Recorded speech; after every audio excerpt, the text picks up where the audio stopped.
हमारी ही करनी हमें ही दिखाता है, समय का चक्र जब घूम घूम कर वापस आता है। Time is life, waste your time, waste your life, master your time, master your life. आपने ठीक पढ़ा है थंबनेल पे, लल्लू लाल से $1 बिलियन बिजनेस कैसे बनता है, 7 स्टेप्स। मैं आज आपको देने वाला हूं अपना प्रीमियम कंटेंट। नमस्कार, मैं Vivek Bindra, founder and CEO बड़ा बिजनेस.com। बिजीनेस है बिजनेस का दुश्मन, जानिए कैसे। बिजीनेस मतलब हर आदमी हर समय बिजी रहता है, और बिजनेस जिसमें वो पैसा कमाता है, ये दोनों आपस में साथ नहीं चलते हैं। 60 स्टेप क्या होने वाले? Repeatable business model, RGB dashboard, CGP safety talent, productivity tracker, main thing versus multiple thing, restructuring the business model, CEO's office in the absence of CEO। ये 7 स्टेप मैं नॉर्मली नहीं देता हूं, फ्री में आज मैं अपने फ्री YouTube चैनल पे देने जा रहा हूं। ये प्रीमियम कंटेंट है। पहला है PPT for repeatable business model, ऐसा बिजनेस मॉडल जिसको रिपीट किया जा सके, वो मॉडल बना दे। PPT क्या होता है? पावर पॉइंट प्रेजेंटेशन नहीं है ये। PPT का मतलब है people process technology, PPT। People यानी कि पीपल आपके पास ऐसे होने चाहिए, मैन पावर आपके पास ऐसी होनी चाहिए जो प्रोसेस पे काम करे, टेक्नोलॉजी पे काम करे। प्रोसेस ओरिएंटेड लोग हाई क्लास कैसे हायर करें। दूसरा P प्रोसेस है। हर काम को प्रोसेस में कैसे डाल दें कि आपको वहां ना बैठना पड़े, आपको गल्ले पे ना बैठना पड़े, आपको लल्लू लाल ना बनना पड़े। वो प्रोसेस होनी चाहिए एक्यूरेट, कंसिस्टेंट और एफिशिएंट। ACE। एक्यूरेट प्रोसेस कैसे बनाया जाए, कंसिस्टेंट कैसे? एक्यूरेट मतलब पहली बार में ठीक काम आए, कंसिस्टेंट मतलब हर बार एक जैसा आए। ये नहीं कि कभी आ रहा है आपका 100/100 काम, कभी आ रहा है 80/100, कभी आ रहा है 120/100। कंसिस्टेंट, एक जैसा रिजल्ट आए। और एफिशिएंट यानी कि स्पीड से रिजल्ट आए, इसको बोलते हैं प्रोसेस। ऐसा प्रोसेस कैसे बनाया जाए? और फिर है T टेक्नोलॉजी, यानी कि आपके बिना, आपकी मैन पावर के बिना भी स्पीड और स्केल से ऐसी टेक्नोलॉजी आपका बिजनेस बढ़ता चला जाए। सबसे बड़ी एफिशिएंसी वही है जो टेक्नोलॉजी को ढंग से इस्तेमाल कर सके। तो आपके पीपल, आपके प्रोसेस, आपके टेक्नोलॉजी, इसको बोलते हैं PPT। अगर आपके बिजनेस मॉडल में PPT है, पीपल प्रोसेस टेक्नोलॉजी ठीक है, आप बिजनेस ग्रो कर सकते हैं, नहीं तो नहीं कर सकते, वरना लल्लू लाल रह जाएंगे, क्योंकि आपको गल्ले पे बैठना पड़ेगा। क्यों डॉक्टर, लॉयर, चार्टर्ड अकाउंटेंट अपने बिजनेस को ग्रो नहीं कर पाते? क्योंकि वो लल्लू लाल ही रह जाते हैं, एक प्रकार से उनको अपने गल्ले पे बैठना पड़ता है। दूसरा है RBG डैशबोर्ड, ये बड़ा अच्छा है। RBG का मतलब हुआ एक बिजनेस का ऐसा डैशबोर्ड बना दो, रेड ब्लू ग्रीन। मेरी बात समझना, RBG इजी करूंगा, टेंशन मत लेना कोई। मेरे चैनल पे आए हो ना, मेरे चैनल पे बिजनेस को सीखना सबसे आसान है, केक वॉक ऐसे कर दूंगा। बिजनेस सीखना, इस देश में बड़ा बदलाव लाने वाले हैं। रेड ब्लू ग्रीन, जो भी डिपार्टमेंट आप कर रहे हैं, जो भी डिपार्टमेंट आप रन कर रहे हैं, जैसे आपके पास 5 डिपार्टमेंट, 3 डिपार्टमेंट, 7 डिपार्टमेंट है। हर डिपार्टमेंट की आपको रिपोर्ट शाम को, कुछ डिपार्टमेंट ऐसे होने चाहिए जिसकी रोज शाम को, और कुछ डिपार्टमेंट ऐसे होने चाहिए जिसकी वीकेंड पे, सैटरडे शाम को आपको रिपोर्ट मिल जाए। और रिपोर्ट नंबर्स के फॉर्मेट में हो, रेड क्या है, ब्लू क्या है, ग्रीन क्या है। एक dashboard needs to be in light, focus on cage in the KPIs। मतलब क्या हुआ इसका? गोल्डन स्टेटमेंट है। KPI मतलब की परफॉर्मेंस इंडिकेटर है। एक आदमी को, एक डिपार्टमेंट को, उसका रोल क्या है, उसके गोल क्या है। मेरी बात समझना, आपकी कंपनी में हर आदमी को पता होना चाहिए उसका रोल क्या है, टॉप 3 गोल क्या है। डांस देखो मेरा, कमान कमान कमान। उसका रोल क्या है, टॉप 3 गोल्स क्या है, यानी कि उसका की परफॉर्मेंस इंडिकेटर क्या है, वो करेगा क्या, और जो वो कर रहा है उसकी रिपोर्ट्स जनरेट होनी शुरू हो जाएं। और कैसे हो, रेड हो या ब्लू हो या ग्रीन हो, उस पर कलर भी डाल दो, ताकि आपको रेड पे अलग से ध्यान जाए, ब्लू पे अलग से जाए, ग्रीन पे अलग से जाए। रेड का मतलब बिल्कुल बिलो परफॉर्मेंस, वेरी क्रिटिकल, ओहो ICU में चल रहा डिपार्टमेंट है, इंटेंसिव क्रिटिकल एकदम। ब्लू का मतलब है पार्शियली कंट्रोल्ड, ये डिपार्टमेंट ठीक चल रहा है, इससे आप चाहते हो कि 100 का काम करे, ये 90-100 पे चल रहा है। और ग्रीन का मतलब है, G मतलब फुल्ली कंट्रोल्ड, 100 मांगते हो 120 देता है, 100 मांगते हो 110 देता है, 100 मांगते हो 150 या 200 भी दे देता है। ये हो गया रेड ब्लू ग्रीन, यानी कि हर रोज शाम को रिपोर्ट्स निकल करके आ जाए। अगर आपका डिजिटल मार्केटिंग डिपार्टमेंट है तो वो कितनी लीड जनरेट कर रहा है, 100 करनी थी 120 कर रहा है, मतलब ग्रीन है। 100 करनी थी 190 कर रहा है, मतलब ब्लू है। 100 करनी थी 50 कर रहा है, मतलब रेड है। तो साथ में नंबर के साथ में कलर डाल दो, इससे आपको रोज शाम को पता लग जाएगा कि हालत कैसी चल रही है। क्रिटिकल फैक्टर्स को आप कंट्रोल कर सकते हो। जो भी रेड में है उसमें आपको तुरंत मीटिंग करनी चाहिए, जो ब्लू में है उसमें हर तीसरे दिन मीटिंग करिए, और जो ग्रीन में है उसमें हर हफ्ते मीटिंग करिए, ताकि ग्रीन मेंटेन रहे, ब्लू इंप्रूव करे, रेड को पूरा ट्रांसफॉर्म करें। तभी आप इसमें नई ग्रोथ ला सकते हो। देखो डी मार्ट जैसी कंपनियां हैं, उसका मार्केट कैप इस समय 1,14,000 करोड़ का हो चुका है। 119 स्टोर खोल दिए राधा कृष्ण दमानी ने पिछले 16 साल के अंदर। कैसे किए हैं? जो उनकी राशन की दुकान है उसमें राधा कृष्ण दमानी खुद तो नहीं बैठते ना, प्रोसेस और टेक्नोलॉजी काम करता है, इसको बोलते हैं पीपीटी और रिपीटेबल बिजनेस मॉडल उन्होंने बिल्ड कर दिया आरबीजी के साथ। रेड ब्लू ग्रीन उनका स्टोर मैनेजर, उनका प्रोसेस, उनका टेक्नोलॉजी। कभी भी लाला जी को खुद नहीं बैठना पड़ता, अपने आप बिजनेस के डैशबोर्ड बन के आ जाते हैं, वो देख लेते हैं, उससे क्लियर फोकस उनका हो जाता है विदाउट बीइंग फिजिकली प्रेजेंट। मतलब क्या हुआ? टू गोल्डन स्टेटमेंट है, to win the market place you must first unlock your time from the work place. आपको नहीं बैठना चाहिए, आपके बैठे बिना कैसे होगा? ये हमारी स्पेशलिटी है। जो लोग बिजनेस ग्रो करना चाहते हैं ना, हमारे से अच्छा प्रोग्राम तो अभी तक किसी ने दिया नहीं है। हम कैटेगरी क्रिएटर हैं, पहली बार इस कैटेगरी को क्रिएट किया। स्कूल के बच्चों के लिए बहुत ट्रेनिंग आ गई थी, कॉलेज के बच्चों के लिए आ गई थी, एंट्रेंस एग्जाम्स के लिए आ गई थी, बड़े कॉर्पोरेट्स के लिए आ गई थी, छोटे बिजनेसमैन के लिए केवल badabusiness.com आज तक है। तीसरा पॉइंट, सीजीपी सेफ्टी ट्रिनिटी, ये बड़ा इंपॉर्टेंट है। ये सब मैंने कभी बताया नहीं है यूट्यूब पर, लेकिन आप बता रहा हूं, मजा आएगा। कैश, ग्रोथ और प्रॉफिट, ये ट्रायंगल होता है। कैश, ग्रोथ और प्रॉफिट, इनका आपस में रिलेशन है ना? है कि नहीं है? कोई रिलेशन नहीं इनका आपस में। मेरी बात समझना, यही कमाल की चीज है। अगर आपको बिजनेस रिमोटली बैठ के कंट्रोल करना है, इन 3 चीजों को पकड़ लो हर हफ्ते। आपका इस हफ्ते कैश कितना आया, ग्रोथ कितना हुआ पिछले हफ्ते के मुकाबले या पिछले महीने के मुकाबले, और प्रॉफिट्स कितने बने थे। ये तीनों अलग चीजें हैं। ऐसा हो सकता है कि आपके बिजनेस में कैश आ जाए, यानी कि जो माल बेचा एडवांस पेमेंट आ गया, जो माल बेचा इमीडिएट पेमेंट आ गया, ग्रोथ भी हो रहा है, पिछले महीने 100 का बेचा, इस महीने 150 का बेचा, लेकिन मार्जिन नहीं था, जितने का बनाया उतने का ही बेच दिया। यानी कि आपकी ग्रोथ हुई, माल बहुत तेज बिका, सेल्स बढ़ी है, कैश भी एडवांस पेमेंट में आ गई, तुरंत पेमेंट में आ गई, लेकिन आपके मार्जिन नहीं थे, प्रॉफिट नहीं थी। यानी कि 100 की चीज को 100 में बेच दिया, 100 की चीज को 98 में बेच दिया, 100 की चीज को 95 में बेच दिया। दूसरी तरफ यह भी हो सकता है कि आपकी ग्रोथ हो रही हो, सेल्स खूब बढ़ रही हो, प्रॉफिट भी बहुत आ रहा हो, यानी कि आपने 100 की चीज 150 में बेच दी, लेकिन उधार में बेच दी, कैश नहीं आ रहा हो। यह भी पॉसिबल है कि ग्रोथ है, प्रॉफिट है, लेकिन कैश नहीं है। आपको सीजीपी तीनों कंट्रोल करने हैं। तीसरा सिनेरियो क्या हो सकता है कि आपके बिजनेस में प्रॉफिट है, 100 की चीज 150 में बेच दी, कैश भी है, तुरंत भी आ रहा है, लेकिन ग्रोथ नहीं हो रहा। पिछले महीनों में सेल्स ज्यादा हो रही थी, इस महीनों में सेल्स पिछले महीनों के मुकाबले कम हो रही है। पिछले महीने 3 महीने से सेल 1 करोड़ रुपए महीने की हो रही थी, अब 70 लाख रुपए महीने की या 90 लाख रुपए महीने की हो रही है। तो ग्रोथ नहीं हो रही, डी ग्रोथ हो रही है। आपको 3 चीजें कंट्रोल करनी है बिजनेस के अंदर। उसके बाद डिपार्टमेंट के रोल्स और गोल्स निकलेंगे। इसको बोलते हैं सीजीपी। ये एक इम्पॉसिबल ट्रिनिटी है। किसी की कोई 2 चीज कंट्रोल में आ जाती है, किसी की कोई 1 चीज कंट्रोल में आती है, 2 छूट जाती हैं। जिसकी तीनों कंट्रोल में आ जाती हैं वो डीमार्ट बन जाता है, 1,14,000 करोड़ की कंपनी बन जाता है, राधा कृष्ण दमानी। अब लल्लू लाल से $1 बिलियन बिजनेस बनाना कोई मुश्किल काम नहीं है, ये हमारी एक्सपर्टीज है, हम यही कराते हैं। आपको सीजीपी देखना है करंट महीने का, आपको सीजीपी देखना है पिछले पूरे क्वार्टर 3 महीने का, आपको सीजीपी देखना है ईयर टिल डेट, यानी कि जब से साल शुरू हुआ है। अगर अप्रैल में साल शुरू हुआ है तो नवंबर चल रहा है, पूरा नवंबर तक देखना है आपको सीजीपी क्या, यानी कि कैश, ग्रोथ और प्रॉफिट। ग्रोथ का मतलब सेल्स बढ़ रही है कि नहीं बढ़ रही। तो कैश, सेल्स, प्रॉफिट तीनों चीजें बढ़नी चाहिए, तीनों बिल्कुल अलग है। इसके ऊपर हमने एवरीथिंग अबाउट एंटरप्रेन्योरशिप में बहुत डिटेल में लिया है। एक कोर्स भी बनाया हमने, बिजनेस टू बिजनेस, आजकल वो कोर्स बहुत ज़्यादा बिका है हमारा, वो बड़ा फास्टेस्ट सेलिंग कोर्स है। एवरीथिंग अबाउट एंटरप्रेन्योरशिप के साथ ही लोग कोर्स तुरंत खरीद लेते हैं। बहरहाल अभी चलते हैं, इस वीडियो को समझते हैं कि अगर आप लीड्स भी देख रहे हो डिजिटल मार्केटिंग में, करंट मंथ की कैसी है, पिछले 2 क्वार्टर की कैसी है, पिछले साल इसी महीने कैसी थी, इससे आप ये डैशबोर्ड बना सकते हो, आसानी हो जाती है। चौथा point, CEOs office in the absence of CEO. क्या मतलब हुआ कि सीईओ तो है नहीं, लेकिन सीईओ को ऑफिस सीईओ की तरह रन कर रहा है। जैसे मैं भी अपनी कंपनी में, मैंने भी एक सीईओ ऑफिस बनाया है। मेरे ऑफिस में टोटल 8 लोगों की टीम है जो मेरा पर्सनल ऑफिस रन करते हैं।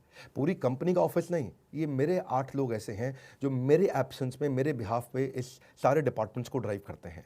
इससे फायदा क्या होता है, आप टाइम मैनेज कर सकते हो, जिस मीटिंग पे प्रायोरिटी देना है वहाँ फोकस कर सकते हो, अनप्रोडक्टिव मीटिंग छोड़ सकते हो, वो आपके बिहाफ पे रन कर लेंगे मीटिंग। आपको नोटिफिकेशन दे देंगे कब मीटिंग खत्म करनी है, कब चालू करनी है, और आप ग्रोथ की तरफ फोकस करते हो।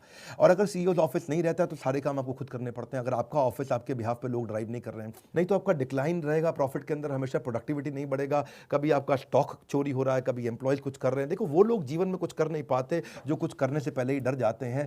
आपको क्या करना है, ग्रोथ ओरिएंटेड टास्क पे ध्यान देना है, और CEO office operations oriented task संभाल लेगा। अगर आप ग्रोथ ओरिएंटेड टास्क नहीं देखोगे तो आप इनोवेशन नहीं कर पाओगे, नया बिजनेस अपॉर्चुनिटी नहीं क्रिएट करोगे, नया बिजनेस स्ट्रैटेजी नहीं होगा, नया बिजनेस ग्रोथ नहीं होगा, तो $1 बिलियन हो ही नहीं सकता। स्टेप बाय स्टेप में इस स्टेप को समझिए, आपको पीए, ईए और चीफ ऑफ स्टाफ, ये 3 अलग-अलग स्टेजेस होती हैं। अगर आपका बिज़नेस छोटा है तो पीए हायर करो। पीए वो है जो आपका टाइम टेबल मैनेज करेगा, आपकी एक्टिविटीज़ मैनेज करेगा, आपकी अपॉइंटमेंट्स मैनेज करेगा, आपका ट्रैवल मैनेज करेगा, आपके क्लाइंट की फाइल्स मैनेज करेगा, आपकी ईमेल्स मैनेज करेगा, आपके इस तरह मैनेज करेगा कि आपके पास टाइम बच जाए। वो आपका ऑर्गेनाइजर होता है, ये होता है पीए। ये पीए मिल जाता है आपको 30,000 रुपये महीने पे। लेकिन जब आप पीए 30,000, जो क्लरिकल काम करेगा वो 25-30,000 का मिल ही जाएगा, सारे फ़ोन कॉल, सारी ईमेल, सारा फैक्स, सारी अपॉइंटमेंट, सब चीज़ें मैनेज कर जाएगा। लेकिन इनफैक्ट कई बार वो फ्रंट डेस्क भी मैनेज कर लेता है, डायरेक्ट क्लाइंट से मीटिंग भी फिक्स करता है। पर जो ईए है, अगर आपका बिजनेस बढ़ रहा है तो पर्सनल असिस्टेंट के साथ साथ आपको एग्जीक्यूटिव असिस्टेंट चाहिए। ये नॉर्मली एमबीए फाइनेंस होते हैं, चार्टर्ड अकाउंटेंट्स होते हैं, ये डैशबोर्ड बनाने में हेल्प करते हैं, ये आपके सीईओ का, आपके ऑफिस का एक एम्बेसडर होता है, ये डिसीजन लेने में मदद करता है, ये सारे एमआईएस रिपोर्ट्स बनाता है, ये एक्सेल शीट्स बनाता है, ये देखता है कि कौन सा डिपार्टमेंट अच्छा चल रहा है, कौन सा खराब चल रहा है, रिव्यूज़ में आपकी मदद करता है, प्रोजेक्ट मैनेजमेंट में मदद करता है। लेकिन अगर आपका बिजनेस काफ़ी बड़ा हो गया है, जैसे हमारा बिजनेस है, तो मैं चीफ ऑफ स्टाफ भी रखता हूँ। चीफ ऑफ स्टाफ एक और रोल है, वो इन सबसे बड़ा होता है, ये काफ़ी महंगा होता है। देखिए, एमबीए फाइनेंस या चार्टर्ड अकाउंटेंट आपको 1-1.5 लाख रुपए महीने पे मिल जाता है, पीए आपको 25-30-40 हज़ार रुपये महीने पे मिल जाता है, पर चीफ ऑफ स्टाफ आपको 3-3, 4-4 लाख रुपए महीने पे मिलता है। जब बड़े बिजनेस ग्रो कर जाते हैं तब आपको ऐसे लोग रखने हैं जो आपको कंप्लीटली रिप्लेस कर देता है। आपके डायरेक्ट रिपोर्ट आपका सीएफओ, सीटीओ, सीएमओ, सीएलओ, जितने भी टॉप मैनेजमेंट के, सेल्स हेड, प्रोडक्शन हेड, जितने भी एचआर हेड, उन सब के साथ में ये डायरेक्टली आपके बिहाफ पे काम करता है। ये बर्ड्स आई व्यू देता है, हेलीकॉप्टर व्यू देता है, ऊपर से व्यू दे देता है कि भाई पूरा डिपार्टमेंट सारे कैसे रन हो रहे हैं। ये सारे के सारे डिपार्टमेंट्स में डॉट्स को कनेक्ट कर देता है, ये सारे डिपार्टमेंट्स को जोड़ देता है। ये आपके राइट हैंड मैन की तरह काम करता है। ये आपका वो एडवाइजर होता है, वो आपका ट्रस्टेड एडवाइजर है जो आपकी मदद करता है। ये आपके एनालिस्ट की तरह काम करता है, आपका डिसीजन फ्रेमर होता है। डिसीजन फ्रेमर में आपको सारे कंपैरिजन लाके दे देगा, डिसीजन आप ले लोगे उसके बाद। ये आपका प्रोजेक्ट मैनेजर है, ये आपका चेंज एजेंट है, ये एम्प्लॉइज के लिए कोच की तरह काम करता है आपके बिहाफ पे। जितने दिन आप नहीं रहते दफ्तर में, आप हफ्ते में 2 दिन दफ्तर आते हैं, तो बाकी के 4 दिन यही चलाता है आपके बिना दफ्तर। ये सारे लीडर्स के साथ एक स्ट्रैटेजिक प्रायोरिटी डिसाइड कर पाता है। ये गेट कीपर बन जाता है, हर आदमी को आपके कमरे में घुसने नहीं देता है, कैसा गेट कीपर बन जाता है। ये सारे लीडर्स के टाइम को मैनेज करा पाता है। तो ये बेसिकली मीटिंग की प्रिपरेशंस करा देगा, पूरा आपका स्ट्रैटेजिक प्लानिंग और अलाइनमेंट करा देता है। और ये इन्वेस्टर भी अगर आपके हो तो उनको भी ये खुद ही आपके बिहाफ पे एंगेज कर लेता है। अब डिपेंडिंग ऑन आपकी कंपनी कहाँ पे, आप पीए के स्टेज पे पहुंचे हो, बिल्कुल छोटी कंपनी है, बड़ी हो गई है ईए और काफ़ी बड़ी हो रही है, तो चीफ ऑफ स्टाफ आपको लिंक्डइन, naukri.com कहीं से भी मिल जाएंगे, और किसी अच्छे आप कंसल्टेंट को रखें तो वो आपको हायर करके दे देंगे। 5वां पॉइंट है प्रोडक्टिविटी ट्रैकर, 7 में से 5वां। वीडियो लंबा भी होगा तो पूरा ध्यान से देखिएगा, 2-3 बारी घुमाइएगा, क्योंकि मैं वर्ड्स पर मिनट ज़्यादा देता हूँ, कम समय में ज़्यादा नॉलेज देता हूँ। 1 घंटे के कंटेंट को 15 मिनट में दे देता हूं। प्रोडक्टिविटी ट्रैकर का मतलब क्या है? सारे एम्प्लॉइज आपके पीछे से क्या कर रहे हैं आपको अपने आप पता होना चाहिए। आप 2 दिन जाओ हफ्ते में ऑफिस, और बाकी 6 दिन, बाकी 4 दिन, यानी कि टोटल 6 दिन अगर आप काम करते हैं, तो मंडे ट्यूसडे आप गए, वेडनेसडे, थर्सडे, फ्राइडे, सैटरडे अपने आप काम बढ़िया चल रहा हो, अपने आप चल रहा हो, सारे केपीआईज अपने आप चल रहे हों, लोगों के की परफॉर्मेंस इंडिकेटर्स होते हैं। आपके पास अगर टेक्नोलॉजी नहीं है तो आप ट्रैक नहीं कर पाओगे। तो इसीलिए आपको प्रोडक्टिविटी सॉफ्टवेयर रखने चाहिए, ट्रैकिंग सॉफ्टवेयर रखने चाहिए, जिससे आपको डैशबोर्ड से पता चल जाए कौन काम कर रहा है, कौन काम नहीं कर रहा। HRMS के सॉफ्टवेयर आते हैं, इससे आप एम्प्लॉइज़ का परफॉर्मेंस अप्रेजल ट्रैक कर सकोगे, आप उनकी प्रोडक्टिविटी एफिशिएंसी ट्रैक कर सकते हो, आप अपने टाइम को अनलॉक कर सकते हो। और छोटी सी एक्सपेंस आता है इसका सॉफ्टवेयर का, जो कि इंस्टॉलेशन का, एक एम्प्लॉय पे 50 रुपये महीना, 100 रुपये महीना, 200 रुपये महीना, इससे ज़्यादा नहीं रहता है। आपके सारे एम्प्लॉइज़ कितना काम कर रहे हैं, कब लॉग इन कर रहे हैं, कब लॉग आउट कर रहे हैं, काम कर रहे हैं, नहीं कर रहे हैं, उनके सारे, इसके बड़े तरीके होते हैं। इससे आप उनका रिसोर्सेज सारे प्लान कर पाओगे, कहाँ रिसोर्स ज़्यादा चाहिए, कहाँ कम चाहिए। आप उनकी परफॉर्मेंस को मॉनिटर भी कर पाओगे, भाई इसकी तनख्वाह बढ़ानी है, किसकी नहीं बढ़ानी। आप पूरा प्रोजेक्ट मैनेजमेंट कर पाओगे कि टाइम से आप अपने काम को अचीव कर पाओगे कि नहीं। आप रियल टाइम, यानी कि अभी की अभी देख सकते हो कि आप ठीक चल रहे हो काम में, नहीं। आप पूरा मॉनिटर कर सकते हो कि कोई वायलेशन तो नहीं कर रहा, कोई कंप्लायंस तो नहीं छोड़ रहा है, कोई चीटिंग तो नहीं कर रहा है, कोई माल चोरी तो नहीं कर रहा है, कुछ गायब तो नहीं कर रहा है। तो ये सब इसके बड़े प्रोडक्टिविटी ट्रैकर ऐप आते हैं। देखो, कई ऐप होते हैं, सिंपल टाइम शीट ऐप होते हैं, फ्री में भी मिलते हैं। कहीं टू डू ऐप होते हैं, आपने लिस्ट बना दिया, 15 काम करने हैं, 15 में से कितने हुए, 15 में से 10 हो गए, 5 छूट गए। आप केपीआई ट्रैकर ऐप भी होती हैं कि उसका भाई ये गोल था, ये गोल अचीव किया कि नहीं किया। तो इनसे आप उनके घंटे, उनके बिलेबल आवर्स, उनकी किसी पर्टिकुलर एक्टिविटी पर कितना समय लगाया, उनके प्रोजेक्ट मैनेजमेंट कैसे चल रहे हैं, टाइम मैनेजमेंट कैसा चल रहा है, ऑप्टिमाइजेशन है कि नहीं है, आप रिपीटेटिव प्रोसेस को ऑटोमेट कर पा रहे हो कि नहीं कर पा रहे हो, वर्क फ्लो ठीक चल रहा है कि नहीं चल रहा। देखिए कई ऐप्स हैं, टाइम कैंप एक ऐप मिलती है, टॉगल है, फेलो है, ट्रेलो है, फोकस मी है, लोहो है, रेस्क्यू टाइम है, सेल्स फोर्स है, कई प्रकार के। आप इनको चेक करिए और इनसे आपकी एब्सेंस में भी सारे बिजनेस चलेंगे, ताकि आप बड़े एरियाज पे काम करें, जिसके ऊपर मेरा छठा पॉइंट है, और बाकी लोग ऑपरेशन संभालें। छठा पॉइंट क्या है? Main thing versus multiple thing. एक लक्ष्य आपका कि लक्ष्य से निगाह ना हटे, एक लक्ष्य आपका कि लक्ष्य से निगाह ना हटे, बढ़ते रहे आगे, चाहे मुश्किलें हजार आ डटे, कितनी भी मुश्किलें आए, लेकिन आपका फोकस मल्टीपल चीज़ों पर नहीं होना चाहिए, मेन चीज़ पे होना चाहिए। सबसे बड़ी ग्रोथ देता है जो।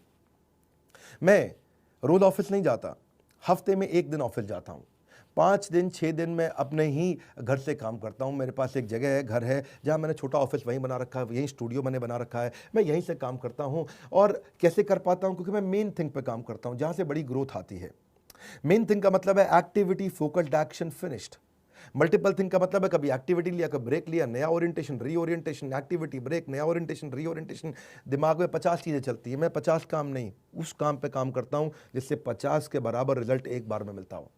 क्या कहते हैं वो? 100 सुनार की एक लोहार की। ठीक पकड़ा। तो मेरा थिंग्स टू डू भी जो है ना, वो भी डिवाइड कर रखा है। जो बड़े गोल हैं वो फर्स्ट हाफ में करता हूँ, और जो छोटी छोटी चीज़ें हैं वो सेकंड हाफ में उनके लिए टाइम बचा लेता हूँ। इसको बिजनेस से बिजनेस पे लाने का तरीका है। मेन थिंग से आप क्या करते हो? इंप्रूवमेंट लाते हो। मल्टीपल थिंग से आप मेंटेनेंस करते हो। बड़े कामों पर फोकस आप कैसे करो, ये उसी पे बात हो रही है। तभी लल्लू लाल बिलियन डॉलर पहुंच सकता है। आप 8 AM पे लिख लीजिए, सुबह सुबह आपका कमिटमेंट क्या है, 8 PM पे लिख लीजिए आपका अचीवमेंट क्या है, आपके मेन गोल हुए कि नहीं हुए। 5 मिनट लगते हैं, ज़्यादा समय नहीं लगता, आप आसानी से कर सकते हो। और इंप्रूवमेंट साइकिल चेक कर लो भी, क्या हुआ अच्छा, व्हाट वेंट वेल आज दिन भर, व्हाट वेंट रॉन्ग आज दिन भर, व्हाट कुड बी इंप्रूव्ड, कल क्या करूंगा, आज क्या अच्छा हुआ, क्या खराब हुआ, कल क्या अच्छा होने वाला है। रात को रिव्यू कर लो, आपका दिन अच्छा हो जाएगा, अगले दिन और प्रोडक्टिव हो जाएगा। 7वां पॉइंट, अपने पूरे बिजनेस मॉडल को रिस्ट्रक्चर करो। हमने भी ऐसा ही किया है। मैं कैसे स्टेप बाय स्टेप अपनी कंपनी को बहुत बड़ा किया, एवरीथिंग अबाउट एंटरप्रेन्योरशिप हमारे कोर्स में, ये सब चीज़ें एक साधारण बिजनेसमैन के लिए संजीवनी बूटी है, अमृत है हमारा कोर्स। क्यों हज़ारों लाखों लोग हमारा ही कोर्स खरीदते हैं? क्यों दूसरों के वीडियोज़ नहीं देखते? क्योंकि हम लोग बहुत बढ़िया एनिमेशन, बहुत बढ़िया कॉन्टेंट, बहुत बढ़िया प्रेजेंटेशन देते हैं, ईजी कर देते हैं सामने वाले के लिए। 1 घंटे की बात को 10 मिनट में सिखा देते हैं, इतनी स्पीड से दे देते हैं। ये सब हम क्यों दे पा रहे हैं? क्योंकि हम कैटेगरी क्रिएट करके आज, that's the reason we are number 1 by far. Number 2, 3, 4, 5 पे कोई दिखता नहीं है, अहंकार नहीं है, ये हम विनम्रतावश आपकी सेवा के लिए करने का प्रयास कर रहे हैं। डॉक्टर, लॉयर, चार्टर्ड अकाउंटेंट, ये जितना काम करते हैं उतना कमाते हैं, लेकिन अगर आप इसको समझ जाएं, ये इस बिजनेस मॉडल को, इसको बोलते हैं पैसिव इनकम का बिजनेस मॉडल। आप अपने आप कमाएंगे, आप नहीं रहेंगे अपने दफ्तर में तो भी आप कमाएंगे। Passive income is must, because you may retire but your money will never retire. वो हमेशा आपको कमा के देगा।